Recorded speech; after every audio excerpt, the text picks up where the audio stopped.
Maraming salamat sa inyong lahat, sa inyong paanyaya sa akin na maging guest speaker ngayong araw ng Sabado. Narito sa listahan ko ang 5 na mga organizers o 6 na mga organizers ng Wayward to Steward. Si Donald Isguera, Jay Fajardo, Joel Mazo, Renante Gomez, Donnie Lustre, and Dennis Ortiz. Gusto kong magpugay sa inyong lahat sapagkat nakagawa kayo ng isang napakagandang ministry na kailangan sa ating panahon ngayon. At nakita ko na ang inyong ministry ay isa sa mga marami ang membership at napakaraming mga fini-feature ninyo at pati ako nakikinabang sa inyong mga posts. So congratulations, all praises go to God for all your efforts and for all your achievements so far. Para sa aming mga retired ng mga pastor, lalo na naging mga guro ninyo noong mga panahon, walang mas mabuting karanasan o kaya there's no better fulfillment ng aming teaching ministry kundi makita kayo katulad ninyo ng mga dating mga mangangaral namin na magkaroon ng sa inyong sariling ministry na katulad nito. So praise the Lord for your ministry. Yung mga nagsusubaybay sa aking mga posts, yung mga mini series sermons ko, alam ko na nabasa ninyo. Nabasa na ninyo. Pardon? Pwede daw po bang English, Pastor? English. Okay, English. Okay. Hold on.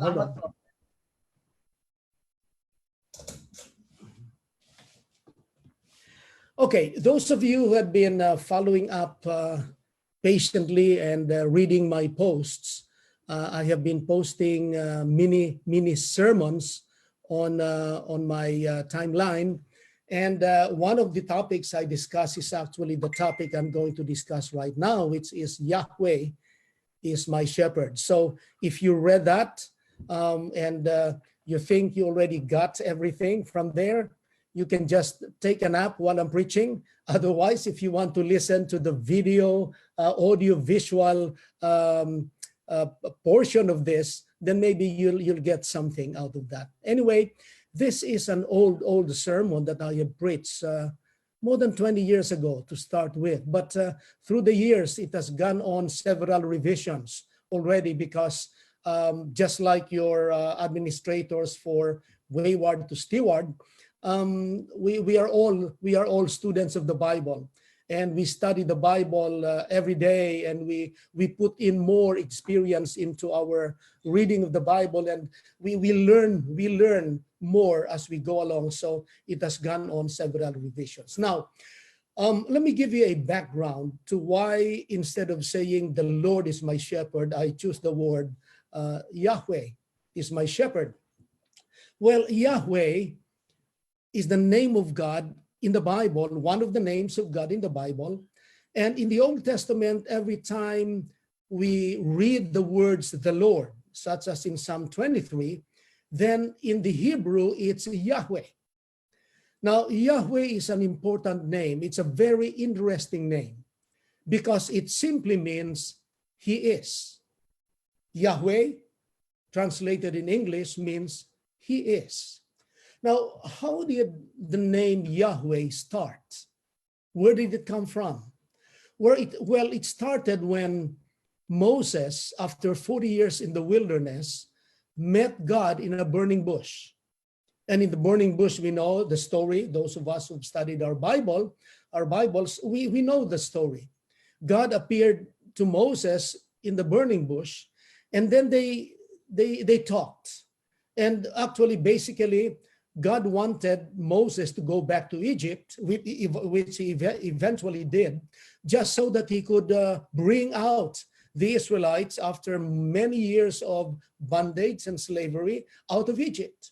Now, in the course of their conversation, Moses asked God, Lord, what is your name? I'm going to the Israelites.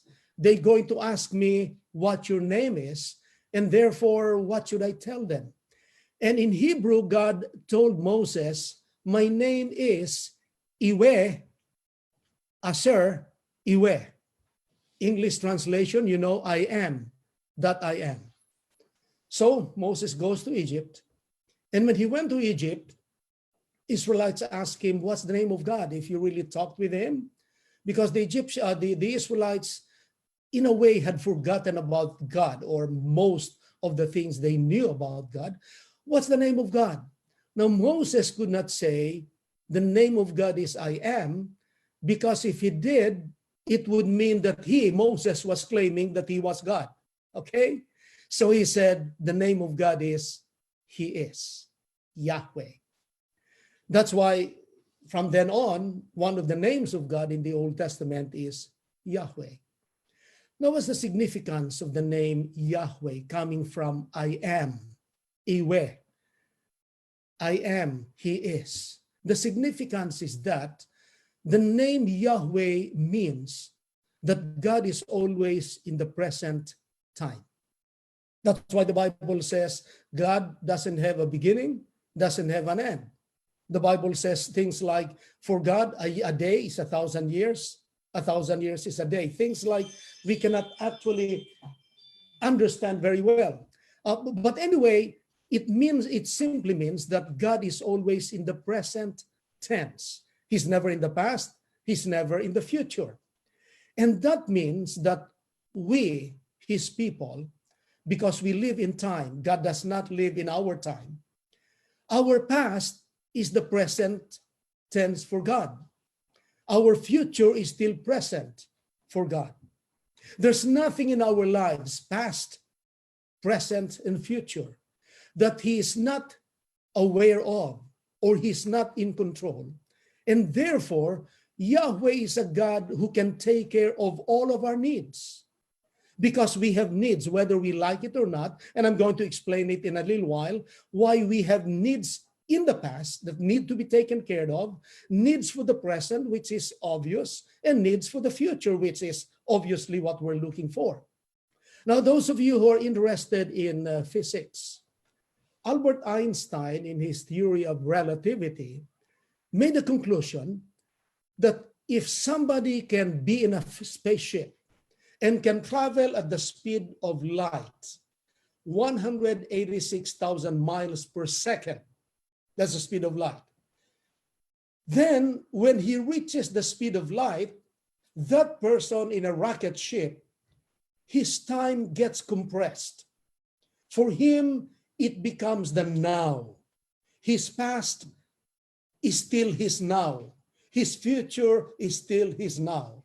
Now, of course, no human being can do that, because according to physics, as you approach the speed of light, matter grows outward in geometric progression towards infinity. And therefore, any human being reaching the speed of light will disintegrate. They will be destroyed. But who is the only person in the universe who can travel at the speed of light? God, because He created light. In fact, God doesn't even have to travel at the speed of light, because by nature, Yahweh means He is always in the present tense. You know what? That's why I believe that Albert Einstein, in his theory of relativity, was actually talking about God, because God is in control of our past, our future, our present, and our future. So that's it. That's the name of God. That's the meaning of Yahweh. It means He is always in the now. He's never in the past, never in the present, in the future. Whatever is in our lives, past, present, and future, He can take care of it. Now, Psalm 23 is the world's favorite psalm. It is the favorite of the Roman Catholics, the Western Protestants, the Eastern Orthodox. Is the president is the favorite of all Christians alike. It is even the favorite of agnostics. There are people who believe that there's God, and yet they seem to feel that God is not relevant in their lives, and therefore agnostics, even if they have that kind of an attitude toward God, they love the shepherd psalm, and we'll try to find out why. The shepherd psalm, Psalm 23, starts with, Yahweh is my shepherd, therefore I shall not be in want. King James Version, I shall not want. And then he says, he makes me lie down in green pastures. He leads me beside still waters. He restores my soul. These three things are basic needs of the sheep and also of the human being. The need for food, the need for clean water to drink and to wash with, and the need for rest. Leads me beside still waters. He restores my soul. Any human being will need food, clean water, and rest. Those are basic needs of the human being and also of the sheep. Now, at the same time, any human being, David goes on to say that he guides me in paths of righteousness for his name's sake. Now, that's a spiritual need. For the sheep, it means he leads me in the right path so that I don't stumble along the way or go into the ditch. But for the human being, for the Christian, it means that God gives us or leads us in paths of righteousness for his name's sake. You know why? Because the Bible is so clear, especially in the Old Testament, that we don't have inherent righteousness. All our righteousness, the good things we do, are like filthy rags. Isaiah, the book of Isaiah says that. The books of Asia, of Romans and Galatians tell us definitely we don't have righteousness. Righteousness is something that we don't have. We cannot achieve it by any means, but God provides it for us. That's why David said, Yahweh guides me in paths of righteousness. And when he does that, it's not for ourselves. It's for his name's sake. It's always for the glory of God. So, there you go. Yahweh provides our basic needs, food, water, and rest. Together with that, shelter, as we'll find out later on. At the same time, he also provides us our real need. Psychologists have this saying or these principles they teach that all human beings have felt needs and real needs. And for the secular psychologists, the felt needs are food, shelter, water, and the assurance of security. But the real needs, according to secular psychologists, would be the needs for fulfillment, the needs for achievement. Those things are things that are the real need of human beings. But for the Christian psychologist, our real needs is actually Jesus, because Jesus is the only one who can provide for us the righteousness that will make us qualified to be accepted by God. And we are so happy that the New Testament gives us a lot of passages that tell us that David was right when he said, Yahweh guides me in paths of righteousness for his name's sake. Because in Jesus, his righteousness is flowed on us, it's imputed. That's the legal imputed on us. And therefore, we become worthy to be called God's people. So there you go. God, Yahweh provides all our needs, especially our real needs.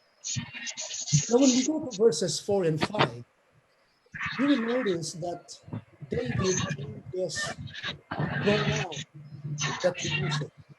In verses 1 to 3, David uses the third person pronoun, he, the Lord, he guides me, he leads me, he restores us.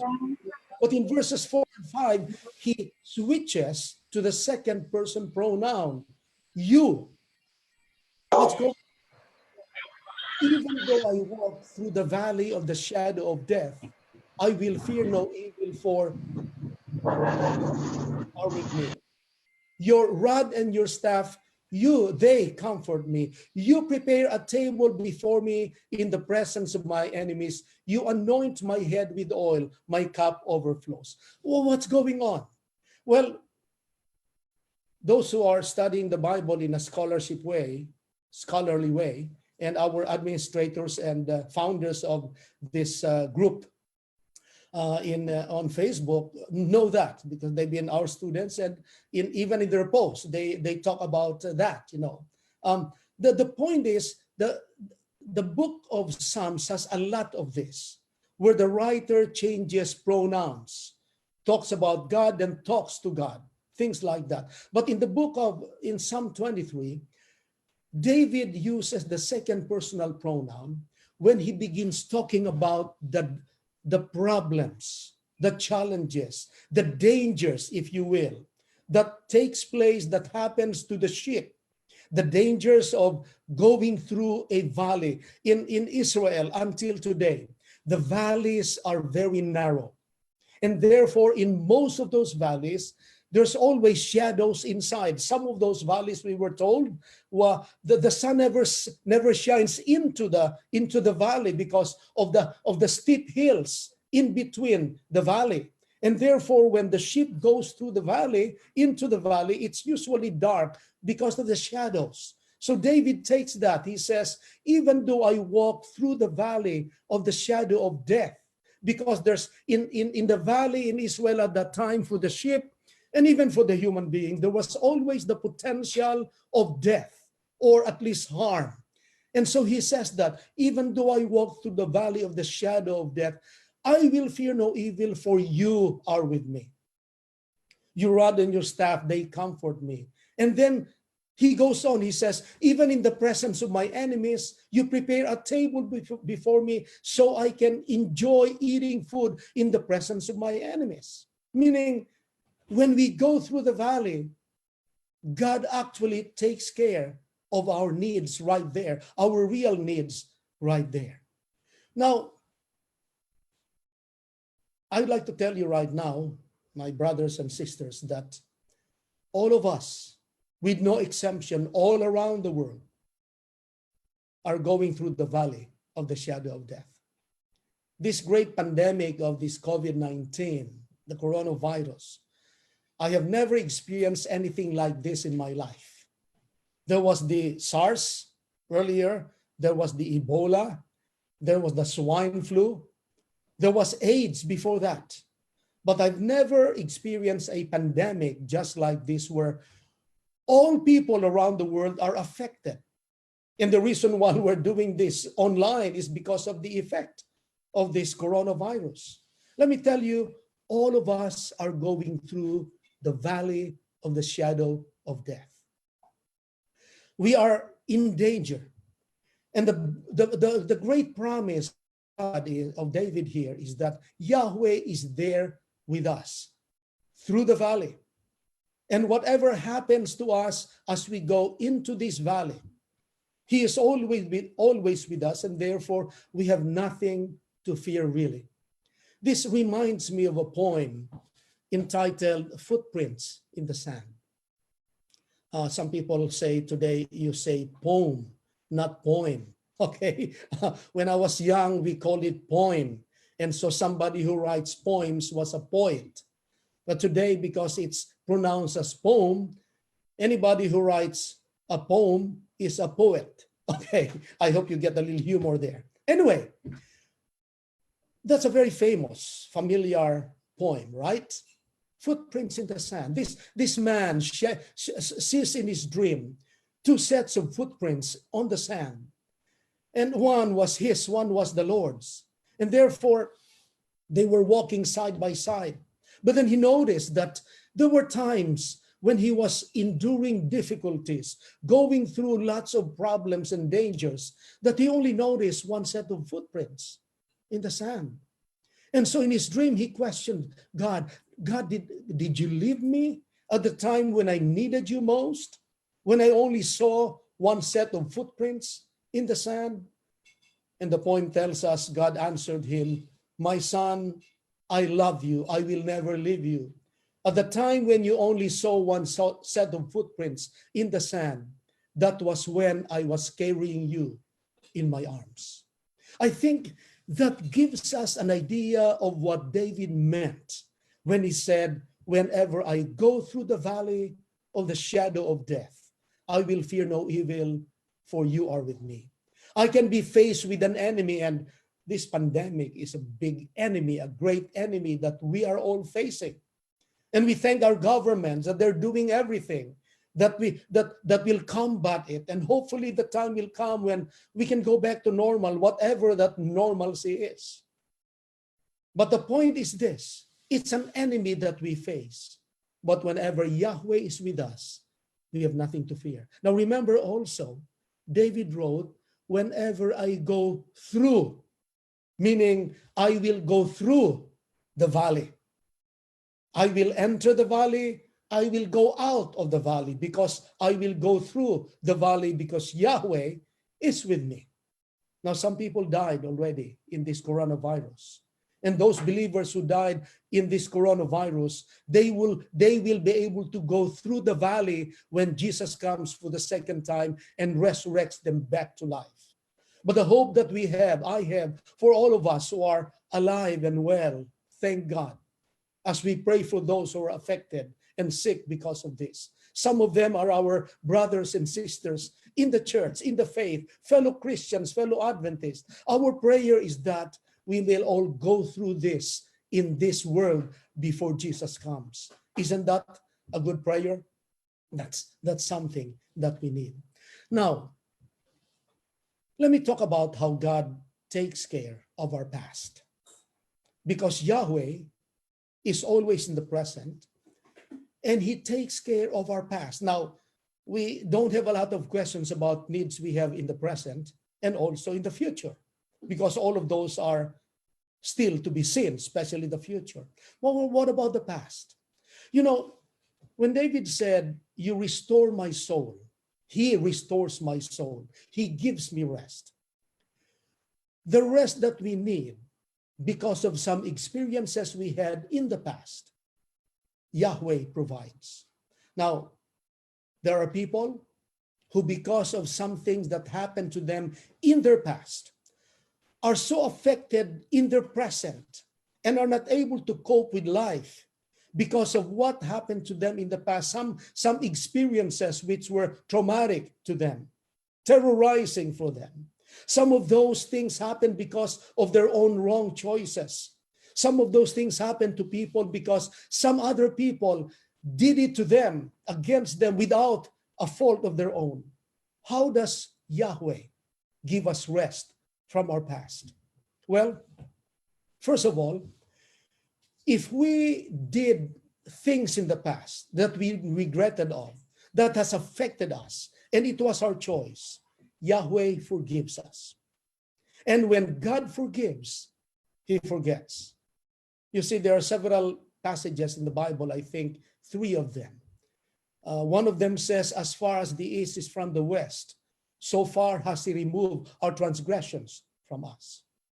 Another passage say, I think in Micah, I'm not so well versed now about those passages, wherever they are. It says, I will take their sins and bury them in the deepest parts of the sea. And then in Hebrews, it says, I will forgive them and remember their sins no more. When God forgives, he forgets. That's the main difference between God and human beings like us. Unless we have dementia or we're forgetful about things that have taken place in our lives, we don't forget, even if we have forgiven already. What about those experiences in the past that were not our fault? Some of our relatives, maybe other people, have abused us. We know a lot of child abuse happening to children in their young lives that has affected a lot of people today. Well, God says we should forgive. In other words, if it was not our fault, we should forgive. Whatever happened to us in the past, that was not our fault. Forgive those people who wronged us, who caused us a lot of heartache and hurt, and has caused us some traumatic experiences that are affecting us today. We should forgive. Why should we forgive? Well, the Bible is clear. In the parable that Jesus taught about the unforgiving servant, he said, you should forgive because you had been forgiven much. The servant was forgiven so much, and yet he would not forgive a fellow servant who owed him just a little. And so he was cursed because of that. We have to forgive because we had been forgiven much. But secondly, from a practical point of view, when we don't forgive, we are the ones who suffer. All the bitterness that we have in our lives affect us. I have a friend. About 10 years ago, 11 years ago, he came to my church for the first time. He was on a walker. Long story short, after 5 years, he got well. He got well. 10 years ago, he could not drive. He was being picked up by one of my members and then brought back to his house after church service. But 5 years later, he got well. He recovered fully. He was driving his car. He dressed so well. I asked him, I said, what happened? He said, Pastor, I recovered when I learned to forgive my dad, because I could not forgive him for many years after he left my mom and ourselves, and his children, us, in favor of a younger woman. I could not forgive him, and that's why I got sick. But when I forgave him, even if he never asked me to forgive him, I got well. When we forgive, we are the ones who benefit much. So there you are. He gives us rest for things that happened in our past. Now, let's go on.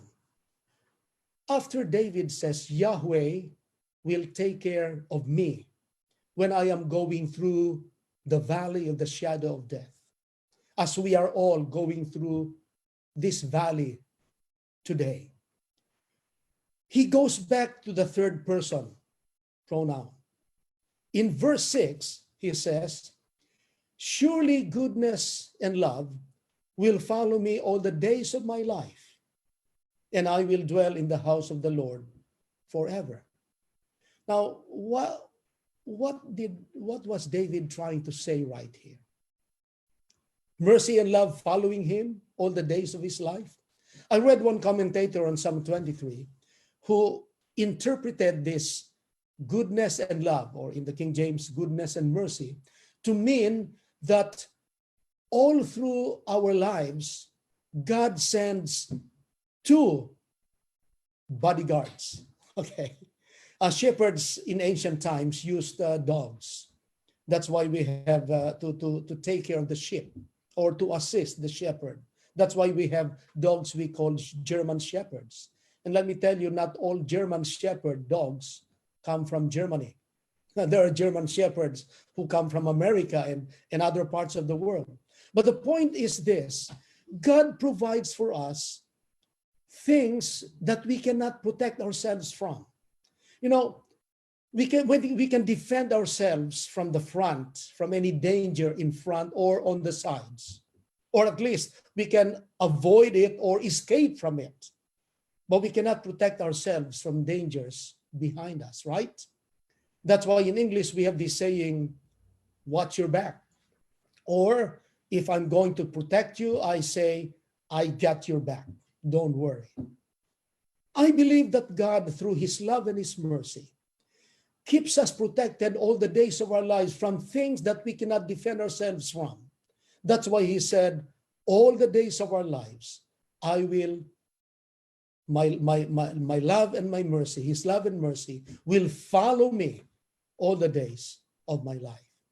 And then David says, of course, the best part of this message is that not only will God take care of our past needs by giving us rest from our experiences in the past, not only will God provide for the needs we have in our present time, As David said in Psalm 37, verse 25, I was young and now I'm old, but I have never seen the righteous forsaken, nor his children begging bread. I can really relate to that statement of David because I was young and now I'm old, 66 years old. But in my experience, I have never seen the righteous, like David said, forsaken, nor his children begging for bread. Takes care of our present. And then God will take care of our future here on earth as long as we live before he comes. But much, much more than that, he will take care of our eternal future. He said, and I will dwell in the house of Yahweh forever. Isn't that a great message? Where Yahweh, who is always in the present time, takes care of all of our needs, past, present, and future, and even our eternal future. Now, before I close, let me give you two stories. I usually close my sermons with a story. I remember one of my homiletics teacher in the graduate school, in the seminary, told us, you need to be able to learn to tell good stories. So I do my best. I did my best all through my ministry to be able to tell good stories. First one is a story that I really don't know if it happened, but it has a message for us. During the Wild Wild West days, when we were being, I don't know what time was that, what era was that in United States, in America. There was a bandit, a Mexican bandit named Jorge Rodriguez. Together with his fellow bandits, with his gang, they would cross into Texas from Mexico, and they would rob the banks and get their money. And then immediately after robbing the banks, they would just slip back into Mexico, nowhere to be found. And therefore, it was secure for them. He did it year after year. After several years, the bank officers, they met together, all of the banks in Texas. They met together and they said, Rodriguez has been bothering us by robbing all our bank branches. What should we do? This has to be stopped. Well, they talked and talked and talked. And after talking, they came up to the decision. They said, the only way we can do this is we should hire a gunfighter, a lone ranger, if you will, who is fast on the draw with his 6-shooter single action revolver. You know, cowboys in those days, gunfighters. And let him go into Texas and look for Rodriguez. And find Rodriguez at a place and time when he cannot defend himself and he is alone without his gang with him, because Rodriguez would rest from robbing, at that time. Long story short, they were able to find a lone ranger, a gunfighter, who was willing to be paid and go into Texas. And long story short, he went into Texas on his horse. And after several days with good intelligence, he found Rodriguez in a small town, alone in a saloon. He was drinking together with other people there. His gang was not with him. And so he enters the saloon. And when he enters the saloon and all the people saw that here was a gunfighter from Texas, an American, everybody left except Rodriguez and a little guy close to on a table. And he drew his gun, his revolver, and pointed it to Rodriguez and said, Jorge Rodriguez, you have been robbing our banks in Texas. I have come to get back the money so that I can bring them back to the banks. If you don't give me back the money, I'm going to shoot you right here and kill you. While he was saying that, the little guy on a table close by said to him, wait a minute, amigo. Rodriguez doesn't speak English. He doesn't understand whatever you said. So let me be his translator. You talk to me, you tell me, I will tell him. Then he will tell me, then I will tell you. Right? Okay. Lone Ranger says, tell Rodriguez that I have come to get the money from him. And if he doesn't give me back the money, I'm going to kill him. Translator speaks to Rodriguez in Spanish and tells him this guy has come here to get the money you robbed from the banks in Texas. And if you don't do that, he's going to kill you.